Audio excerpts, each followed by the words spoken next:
안녕? 내 이름은 건강이야. 내일 시험 보는데, 공부를 하나도 안 했어. 그래서 오늘은 잠 안 자고 밤새 공부해야 돼. 그런데 지금은 너무 졸려. 자면 안 되는데. 어떻게 하지? 아, 맞다. 잠 안 오는 에너지 음료를 마시면 되겠다. 잠깐, 마시면 안 돼요.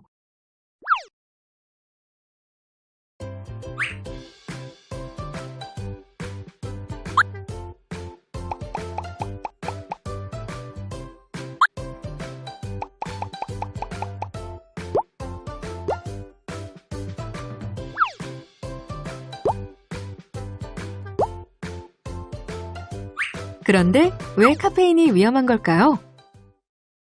우리가 활동을 할 때 우리 몸속 세포에서는 아데노신이란 성분을 만듭니다.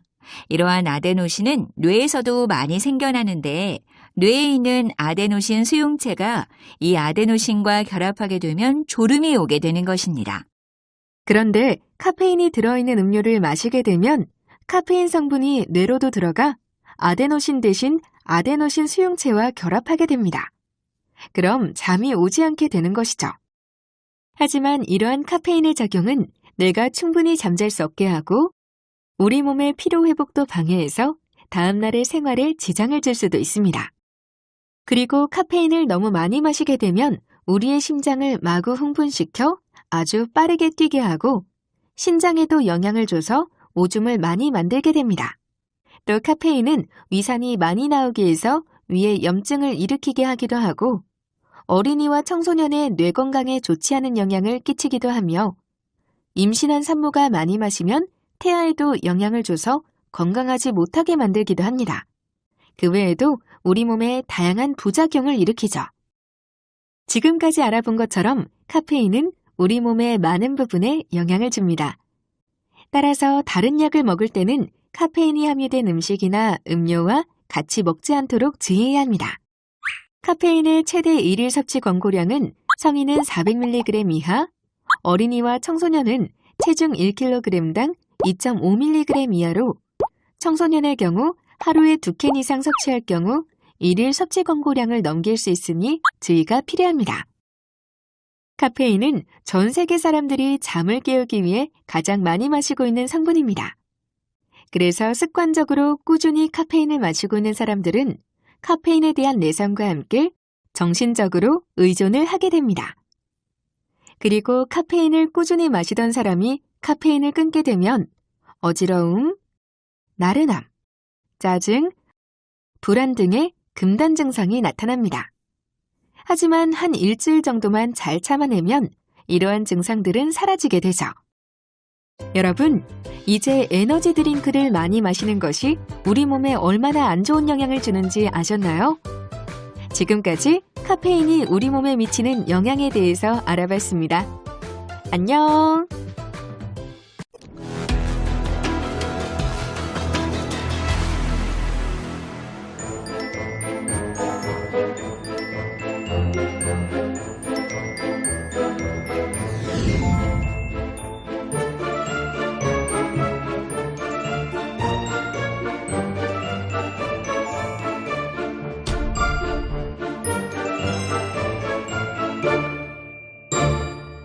세계보건기구 WHO는 비만을 건강을 해칠 정도로 지방 조직의 비정상적인 또는 과도한 지방이 축적된 상태라고 정의하고 체지방률이 정상 기준치를 초과하는 경우를 비만으로 보고 있습니다. 체지방률은 연령이나 성별에 따라 기준이 다르고 개인 간 차이가 심하기 때문에 우리는 보통 체지방률을 예측하는 수치인 체질량 지수를 사용하여 비만 여부를 판단합니다.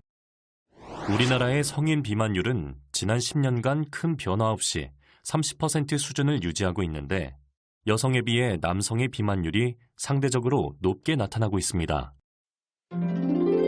비만에 대한 일반인이 갖고 있는 인식을 조사한 결과 일반인들은 비만 문제를 심각한 수준으로 인식하고 있어 비만 관리의 필요성에 대해서는 국민적 공감대가 형성된 것을 알 수 있으나 문제는 외모에 대한 지나친 관심과 평가로 인해 스스로 신체 이미지를 왜곡하여 정상 체중임에도 불구하고 과도하게 다이어트를 시도하는 경우가 있다는 것입니다.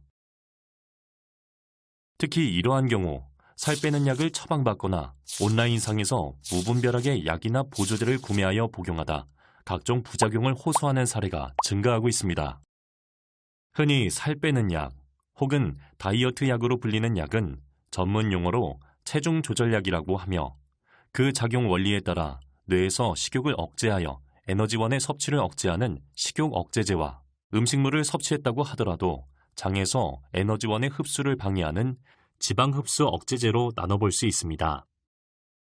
식욕 억제제의 주요 성분으로는 로카세린과 펜터민, 펜디메프라진, 암페프라몬, 마진돌 등이 있는데 이들은 약의 의존성과 내성의 위험 때문에 향정신성 의약품으로 지정되어 마약류 관리법에 따라 그 사용이 엄격하게 관리되고 있으며 의사들도 일부 고도 비만 환자에게만 제한적으로 처방하고 있습니다.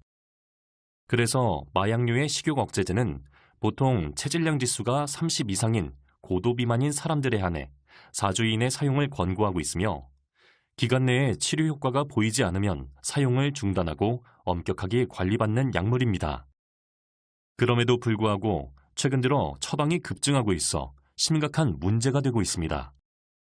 펜터민과 펜디메트라진, 암페프라몬, 마진돌은 기본 화학 구조가 필로폰과 유사하여 마약류인 암페타민과 유사한 양리작용 기전에 의해 식욕 억제 효과가 나타납니다. 하지만 문제는 이런 식욕 억제 외에도 각성, 다행감, 환각 등의 부작용이 나타나고 심한 의존성을 유발하게 됩니다. 또한 이러한 식욕 억제제들은 마약류로 분류되고 관리되고 있음에도 불구하고 온라인상에서 불법으로 유통되고 있어 주의가 필요합니다. 만약 이 약들이 마약류라는 사실을 모른 채 온라인상에서 구매한 경우에도 마약사범과 동일하게 처벌받을 수 있습니다. 체중 조절약 중 지방 흡수 억제제의 대표적인 성분으로는 올리스타트와 리라글루타이드가 있습니다. 올리스타트는 췌장에서 분비되는 지방 분해 요소를 억제하여 소장에서 섭취된 지방의 흡수를 감소하게 하여 밖으로 배설하게 하는 작용을 합니다. 따라서 올리스타트는 지방 분해 효소 억제제라고 합니다. 반면 리라글루타이드는 당뇨병 치료제로 개발되었는데 당과 지방의 흡수를 지연시키고 식욕을 억제하는 역할을 합니다. 즉, 소장세포에서 혈당 농도의 자극을 받아 분비되는 호르몬이 생리적인 양보다 많을 경우 포만감을 유발하고 음식물 섭취를 감소시키게 되는 것입니다. 식욕 억제제는 뇌에서 작용하는 데 반해 지방 흡수 억제제의 경우에는 주로 말초 영역에서 작용하다 보니 상대적으로 위험성이 낮아 사용에 대한 규제가 약한 편입니다. 뇌에서 식욕 억제 작용을 하는 살 빼는 약은 그 약물이 가지고 있는 탐닉과 의존 성향에 더해 과식의 보상회로에 대한 작용까지 복합적으로 나타나기 때문에 여러 문제가 발생하게 됩니다. 특히 뇌가 스스로 신경회로를 바꾸는 능력인 뇌신경의 가소성은 성인에 비해 청소년들이 더 민감하게 반응하는 특성이 있어 청소년은 성인보다 더 쉽게 보상회로가 형성되고 의존과 탐닉도 더 쉽게 형성하게 됩니다. 따라서 청소년들이 살 빼는 약을 무분별하게 복용하면 문제가 더 심각해지므로 더 특별한 주의가 필요합니다.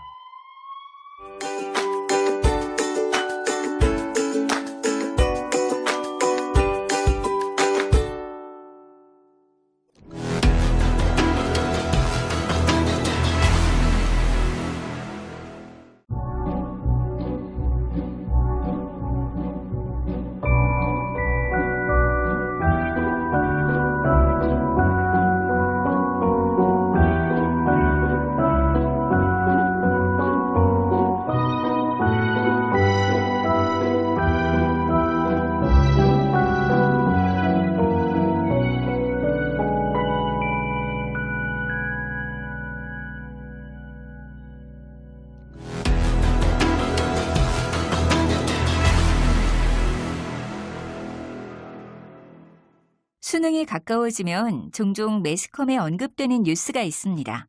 바로 집중력을 높여준다고 하여 일명 공부 잘하는 약으로 알려진 주의력 결핍 과잉 행동장애, 즉 ADHD 치료제에 관한 뉴스입니다. ADHD 치료제의 남용 사례는 식품의약품안전처의 약물 안전 사용 노력 등으로 대폭 감소하였음에도 불구하고 여전히 꾸준하게 적발되고 있습니다. 우리나라의 ADHD 치료제의 처방 건수는 수능을 보기 바로 전인 10월과 11월에 가장 많고 2월에 가장 적으며 19세 이하에서는 61%, 29세 이하로 적용하면 77%에 이르기까지 합니다. 하지만 ADHD 환자가 아닌 일반인들은 집중력을 높이기 위해 ADHD 치료제를 복용한다고 해도 집중력이 높아지지 않습니다. 왜냐하면 ADHD로 인한 집중력 장애는 신경전달 물질의 부족 등이 원인이 되어 발생하는 반면 일반인의 집중력 감소는 체력 저하 및 피로 등에 의해 발생하기 때문입니다.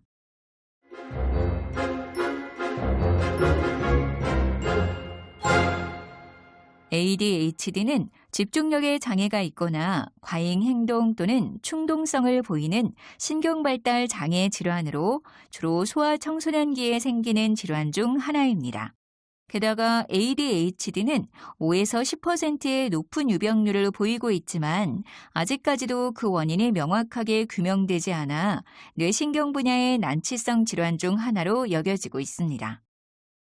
하지만 다행스럽게도 소아의 ADHD는 성장과 함께 해소되는 경향이 있습니다. 그리고 ADHD의 주요 증상들은 도파민과 노르에피네프린, 세로토닌 신경 전달과 관련이 있기 때문에 그 전달을 촉진하면 ADHD 증상들이 개선됩니다. 하지만 도파민과 노르에피네프린, 세로토닌은 사람의 의식이나 감정 등의 조절에 중요하기 때문에 그 전달의 강화는 부작용을 유발할 위험을 내포하고 있어 세심한 주의가 필요합니다. 이에 기초하여 암페타민 제제와 메틸페니데이트, 아토목세틴, 클로니딘 등과 같은 다수의 ADHD 치료제들이 소개되었습니다. 그러나 치료 수단이 있다는 점은 다행스럽지만 그 치료제들이 또 다른 부작용을 유발하기 때문에 약물 치료는 매우 조심스럽게 시행되어야 합니다. 세계적으로 ADHD 치료제로 암페타민 제제가 가장 널리 사용되고 있지만 우리나라에서는 남용될 위험성 때문에 허가되지 않고 있습니다. 우리나라에서는 ADHD 치료제로 메틸페니데이트를 가장 많이 처방하고 있습니다. 하지만 메틸페니데이트가 암페타민 제제에 비하여 남용 위험이 상대적으로 낮지만 양리작용 기전이 암페타민과 유사하기 때문에 부작용에 대한 우려가 여전히 높습니다.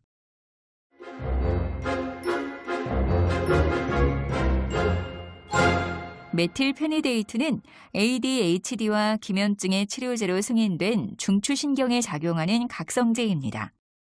의학화학적 관점에서 보면 메틸페니데이트는 암페타민류에 해당하고 중독 측면에서 보면 그 강도가 약할지라도 필로폰과 유사성이 높은 중독 물질입니다. 메틸페니데이트는 모노아민 수송체의 작용을 억제하여 도파민과 노르에프네프린의 재흡수를 억제함으로써 신경절에서 도파민과 노르에프네프린의 양을 증가시켜 신경 전달을 강화시킵니다. 이러한 도파민과 노르에프네프린 전달의 강화는 ADHD 환자에게 집중력을 높이고 과잉 행동을 완화시키지만 동시에 각성작용과 수면장애, 식욕 억제, 다행감, 환각, 불안, 망상 등과 같은 부작용을 유발할 수 있습니다. 게다가 더 위험한 것은 반복적인 사용에 따라 내성과 의존성을 유발하고 이로 인해 남용 위험이 매우 높다는 점입니다. 흔히 공부 잘하는 약으로 알려져 있는 메틸페니데이트는 ADHD 환자가 먹으면 집중력 강화 효과를 매우 뚜렷하게 볼 수 있지만 정상인에게서는 그렇지 않습니다.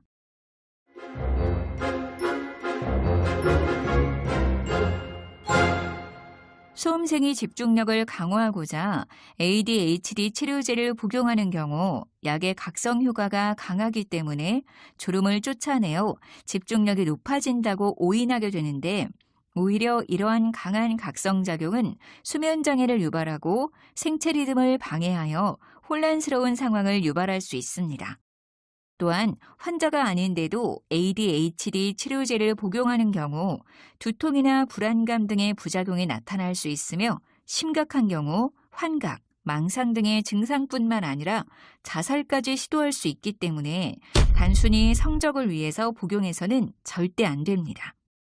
반면에 ADHD 환자들에게서는 이와 같은 부작용들도 적게 나타나고 반복 사용 시에도 의존이나 중독에 이르는 비율이 낮습니다.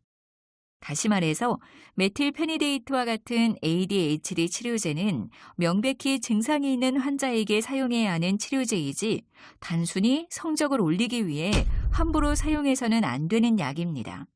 ADHD 치료제를 먹는다고 집중력이 강화되거나 기억력이 개선되지 않는 것입니다. 공부 잘하는 약으로 오인하여 섣불리 복용하다가는 그간의 노력을 수포로 만들 뿐만 아니라 필로폰 중독과 같은 중독 상황에 빠지게 할 수도 있습니다.